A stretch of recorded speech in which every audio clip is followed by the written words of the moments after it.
आज हम बनाएंगे बहुत ही स्वादिष्ट हेल्दी गुड़ मूंगफली और तिल के लड्डू। ये स्वादिष्ट तो होते ही हैं, लेकिन सर्दियों के लिए बहुत ही फायदेमंद होते हैं। जोड़ों के दर्द, घुटनों के दर्द, कमर के दर्द के लिए बहुत ही लाभकारी होते हैं। तो चलिए बनाना शुरू करते हैं। तो सबसे पहले हमने 250 ग्राम मूंगफली के दाने लिए हैं। तो इनके लिए अच्छे से हम ड्राई रोस्ट करेंगे। 2 मिनट हाई फ्लेम पर भूनिएगा। जब गर्म हो जाए तो लो फ्लेम कर दीजिएगा और इनके छिलका हटने तक इन्हें भूनिए। तो अच्छे से चटक गए हैं और देखिए छिलका हटना भी इनका शुरू हो गया है। तो अब हम इन्हें गैस का फ्लेम बंद कर देते हैं और एक बर्तन में ट्रांसफ़र कर लेते हैं। तो देखिए इन्हें रखते हैं हम साइड में। अब फिर से हम सेम कढ़ाई लेंगे और इसमें 150 ग्राम ये तिल हैं सफ़ेद, इनके लिए भी हम भून लेते हैं। तो इन्हें आप लो फ्लेम पर ही भूनिएगा। मात्र 3 से 4 मिनट लगेंगे आपको, ज़्यादा टाइम नहीं लगेगा। और इनका हल्का सा कलर चेंज होने तक इन्हें भूनिए। ये बहुत जल्दी से भुन जाते हैं। अगर ज़्यादा भुन जाएंगे तो इनका टेस्ट कड़वा हो जाता है और लड्डुओं में वो टेस्ट नहीं आए। देखिएगा बिल्कुल अच्छे से कलर चेंज होने तक मैंने इन्हें भुना है। तो इनका भी कलर अच्छे से चेंज हो गया है और हमारे तिल भी अच्छे से भुन गए हैं। तो इन्हें भी साइड में रखते हैं। अब जो हमने मूंगफली के दाने भून कर रखे हैं, इनके लिए इस तरह से हाथ से रगड़ के इनका छिलका हटा देते हैं। बहुत आसानी से हट जाता है, ज़्यादा टाइम नहीं लगता है। 2 मिनट में पूरा छिलका हट जाएगा। आप इस तरह से हथेली से रगड़ के और इसके छिलके हटा दीजिए। तो देखिए मूंगफली हमारी साफ़ हो गई है, बिल्कुल छिलका अलग हो गया है। और अब हम इन्हें हल्का सा दरदरा इन्हें एक खलबट्टे में कूट लेते हैं। और अगर चाहो तो मिक्सी में भी पीस सकते हैं। तो मिक्सी में पीसने के बाद क्रंच नहीं आएगा। तो हम इस तरह के जो खलबट्टा है उसमें हल्का सा इसे तोड़ लेते हैं दानों को। उसके बाद मैं आपको दिखाती हूँ। तो देखिए इस तरीके से मैंने कुछ साबित हैं, कुछ टूटे हुए हैं, कुछ हल्के बारीक हो गए हैं। तो इस तरह से मैंने कूट के इन्हें ले लिया है। तो इन्हें रखते हैं साइड में। हम तिल को भी पीस लेते हैं। अब इसमें से कुछ तिल हम निकाल लेते हैं जो साबुत डालेंगे लड्डुओं में, और जो थोड़े तिल हमारे बचे हुए इन्हें हम पीस लेते हैं। तो इन्हें मिक्सी के जार में डालकर पल्स मोड पर 2-3 बार में अच्छे से दरदरा हम इन्हें पीस लेंगे। तो देखिए गांव की देसी रेसिपी है। गांव में हम इसी तरीके से बनाते हैं लड्डू और बहुत ही स्वादिष्ट बनते हैं। तो गांव के जो लोग होते हैं उनके मतलब 80-80 साल के हो जाते हैं, किसी के घुटनों में, कमर में कोई दर्द नहीं होता है। तो गांव के खान पान में बहुत अंतर होता है गांव और शहर से। तो देखिए उसी तरीके के मैं जो लड्डू हमारी दादी नानी बनाती है उस तरीके से मैंने आपको बनाना बताया है। तो आप इन्हें ज़रूर फॉलो कीजिए। तो लगभग मैंने 300 ग्राम ये घी लिया है। तो जितना घी लगेगा उतना उस हिसाब से मैं आपको बता दूंगी। अब मैंने 1 चम्मच घी डाल दिया। घी मेल्ट हो गया। तो जो मूंगफली के दाने हैं इन्हें अच्छे से भून लेते हैं। थोड़ा भूनेंगे क्योंकि भुने हुए तो जो पहले से ही हैं, तो थोड़ा सा अच्छा सा क्रंच आ जाएगा इनमें। तो देखिए दाने भुन गए हैं। 2 मिनट मैंने इन्हें भुना है और इन्हें एक बर्तन में ट्रांसफ़र कर लेते हैं। तो देखिए एक थाली में इन्हें निकाल दिया है। सेम कढ़ाई लिए, फिर से 1 चम्मच घी डाला है। घी गर्म हो गया है तो इसमें जो कुछ कटे हुए बादाम है वो डाल देते हैं। तो इन्हें 1 मिनट हम भूनेंगे लो फ्लेम पर। गैस का फ्लेम लो रखिए, हाई नहीं करना है क्योंकि एकदम से हमारे जो ड्राई फ्रूट्स हैं वो जल जाएंगे। अब जो काजू हैं बारीक कटे हुए ये भी डाल देते हैं। तो इन्हें भी हम अच्छे से 2 मिनट भूनेंगे क्योंकि काजू बहुत जल्दी से भुन जाते हैं। 2 मिनट हो गए हैं। तो थोड़े से पिस्ता है ये भी इसी में ड्राई रोस्ट कर लेते हैं। तो 1 मिनट मैंने पिस्ता को भुना है। उसके बाद मैंने किशमिश को भी इसमें डाल दिया है। किशमिश भी इनके साथ अच्छे से भुन गई है। किशमिश को बस 30 सेकेंड ही भुनना है, ज़्यादा नहीं भुनना है, बहुत जल्दी से भुन जाती हैं। तो सभी हमारे ड्राई फ्रूट्स भुन गए हैं। इन्हें भी हम साइड में इसी में जो मूंगफली वाले वो है उसी में निकाल देते हैं। जो कुटी हुई मूंगफली हमने भून के निकाली है, क्योंकि सभी को मिक्स करना है तो इन्हें एक जगह ही कर देते हैं। तो देखिए इन्हें सबको हमने भून कर साइड में रखते हैं। अब हम फिर से यही कढ़ाई लेते हैं। कढ़ाई को पोंछ के लीजिएगा, बिल्कुल साफ़ करके लीजिएगा। अब हम 1 चम्मच घी डाल देते हैं। और जो 300 ग्राम बाजरे का आटा है, आप चाहो तो इसकी जगह पे गेहूं का आटा ले सकते हैं, ज्वार का आटा भी ले सकते हैं।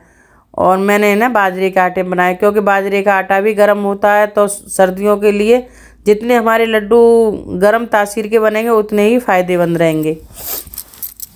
तो अब हम इनमें जितना घी की आवश्यकता है ऐसे ही थोड़ा थोड़ा घी डालते जाएंगे और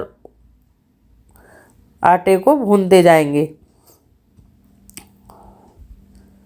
ज़रूरत के हिसाब से एक बार में घी नहीं डालना है, इसी तरीके से डालना है। तो मैं इसमें 1 चम्मच घी और डाल देती हूँ, थोड़ा कम लग रहा है, अभी आटा सूखा सूखा है।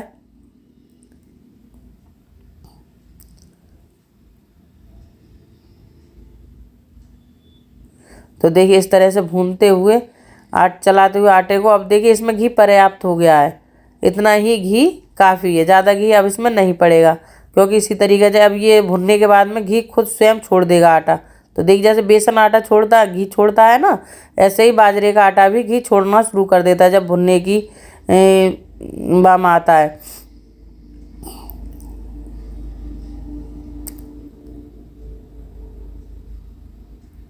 तो देखिए आटा हमारा भुन गया, इसे भी एक बर्तन में निकाल लेते हैं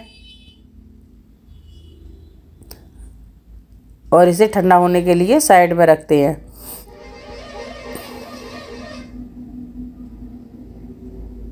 बहुत अच्छे से एकदम गोल्डन कलर आया है आटे में। और आपको वीडियो पसंद आए तो वीडियो को लाइक ज़रूर करके जाइएगा। तो देखिए मैंने अब ये 450 ग्राम गुड़ है, 300 ग्राम आटा है तो 450 ग्राम मैंने गुड़ लिया है, और मतलब इतने ड्राई फ्रूट्स हैं उसके हिसाब से। और आधा कप मैं इसमें डाल देती हूँ पानी। तो पानी अच्छे से हम गुड़ को मेल्ट होने देते हैं और इसकी चाशनी बनाएंगे। तो देखिए सर्दियों में अगर आप किसी ना किसी रूप में गुड़, तिल, मूंगफली खाते रहिएगा तो ये सर्दी से तो बचाती भी है, और हमारे शरीर की जो इम्यूनिटी होती है, कमज़ोरी होती है, उसको तो दूर करती ही हैं। और जो कमज़ोरी, थकान शरीर में बिल्कुल नहीं रहती है। और मूंगफली को तो वैसे ही गरीबों के बादाम बताया जाता है, तो इन्हें खाते रहिए, किसी ना किसी रूप में ज़रूर खाइए, बहुत ज़्यादा ताकत होती है मूंगफली में। तो देखिए अच्छे से गुड़ मेल्ट होने देते हैं और गैस का फ्लेम लो रखिए। तो देखिए गुड़ मेल्ट हो गया और इसमें अच्छे से झाग भी आने शुरू हो गए हैं, और इस तरह से चलाते रहिएगा। तो हमें ये तार वाली चाशनी नहीं बनानी है, थोड़ी गाढ़ी बनानी है चाशनी, क्योंकि अगर थोड़ी गाढ़ी बनाएंगे अब वो अपने आप ऊपर डिपेंड करता है। आपको बहुत सॉफ्ट रखने हैं लड्डू तो चाशनी थोड़ी पतली रखिए, और थोड़े टाइट करने हैं तो चाशनी को थोड़ा टाइट कर लीजिएगा। तो मैं आपको दिखाती हूँ। तो मेरे लड्डू ज़्यादा टाइट भी नहीं बनेंगे और ज़्यादा सॉफ्ट भी नहीं बनेंगे, और इन्हें 15 से 20 दिन तक आप आराम से खा सकते हैं। तो देखिए इस तरह से अभी थोड़ी टाइम है और 1 मिनट हम इसे पका लेते हैं। देखिए अभी ये थोड़ी गाढ़ी हो गई, इस तरह से बूंद गिर रही है रुक रुक कर। तो इसमें चेक करके भी देख लेते हैं हम कटोरी में, थोड़ा ठंडा होने देते हैं। तो देखिए अब ये बह रही है, एकदम जम गई है चाशनी। और अब हम गैस का फ्लेम कर देंगे बंद। तो इसमें तार वाली कुछ नहीं देगी, इस तरह की चिपचिपी चाशनी चाहिए। अब मैंने गैस का फ्लेम बंद कर देती हूँ।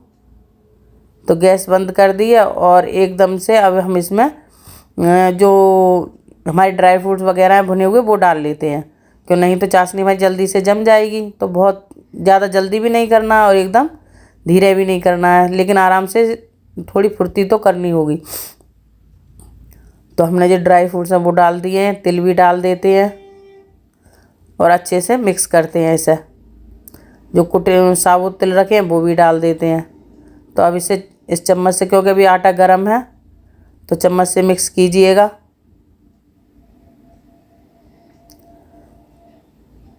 और फ्रेंड्स वीडियो पसंद आए तो चैनल को सब्सक्राइब ज़रूर करके जाइएगा, बेल आइकन को प्रेस कर दीजिएगा, जो आने वाली वीडियो नोटिफिकेशन है वो आप तक पहुंच सकें और आप भी ऐसी गाँव की आसान सी रेसिपी ट्राई कर सको।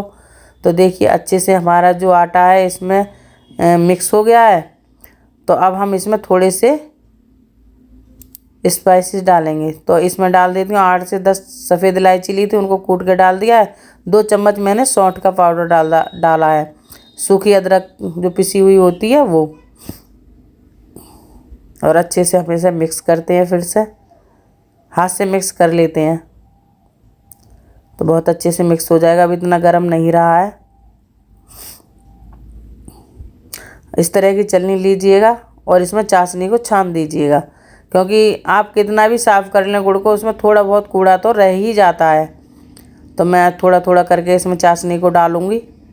तो देखिए है ना इसमें कूड़ा कितना दिखाई दे रहा है। और अब हम इसे मिक्स करते हैं, अच्छे से मिक्स कर लीजिएगा।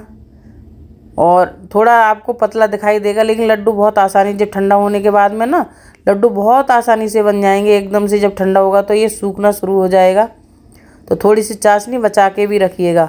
अगर ज़्यादा सूख जाए तो हम बाद में फिर और भी बना सकें, और वो चाशनी बच जाए उसकी अगर ना ज़रूरत पड़े तो उसकी आप चाय भी बना सकते हैं, गुड़ की चाय बन जाएगी। तो थोड़ी सी चाशनी मैंने और डाली है और लगभग आधा कप चाशनी इसमें बच गई है। तो मुझे लगता है बस इतनी ही चाशनी काफ़ी रहेगी इसमें गुड़ की। और अच्छे से मिक्स कर दीजिएगा और चलाते हुए इसे ठंडा होने दीजिएगा। तो लड्डू बनाने में लगभग 40 से 45 मिनट आपको लग जाएंगे, लेकिन लड्डू आपके बिल्कुल परफेक्ट बनेंगे, क्योंकि थोड़ा टाइम तो वही लगता है। तो इस तरह से थोड़ा ठंडा होने देते हैं। तो देखिए अब हमारा मिक्स बिल्कुल ठंडा हो गया है और बिल्कुल परात से छूटना शुरू हो गया है। तो अब हम लड्डू बनाने शुरू करते हैं, और हाथ में भी हम इन्हें आसानी से पकड़ रहे हैं, हाथ बिल्कुल नहीं जल रहे हैं, हल्के गुनगुने हैं। तो इस तरह से हमें ये लड्डू बनाने हैं। तो जल्दी जल्दी ये लड्डू बना लीजिएगा। तो देखिए बहुत ज़्यादा स्वादिष्ट तो होते हैं, हेल्दी बहुत होते हैं ये लड्डू। कमर दर्द, घुटनों के दर्द और जो मतलब हल्की मुल्की सर्दी होती है, खांसी जुकाम वगैरह, उनसे बहुत राहत देते हैं, और ख़ास करके लेडीज़ों को बहुत ही ज़्यादा फ़ायदेमंद है। तो ऐसे आप बच्चे बड़े किसी को भी खवाइएगा, बहुत ही स्वादिष्ट है, एकदम हेल्दी लड्डू बनकर तैयार हुए हैं। तो फ्रेंड्स आप भी बनाइए, खाइए और अपने अनुभव मेरे साथ ज़रूर शेयर कीजिएगा कि मेरे बनाए हुए लड्डू आपको कैसे लगे।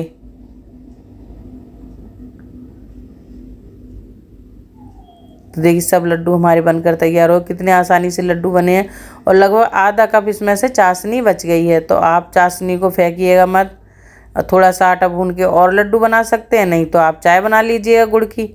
देखिए एकदम टेस्टी हेल्दी स्वादिष्ट लड्डू बनकर एकदम तैयार हुए हैं।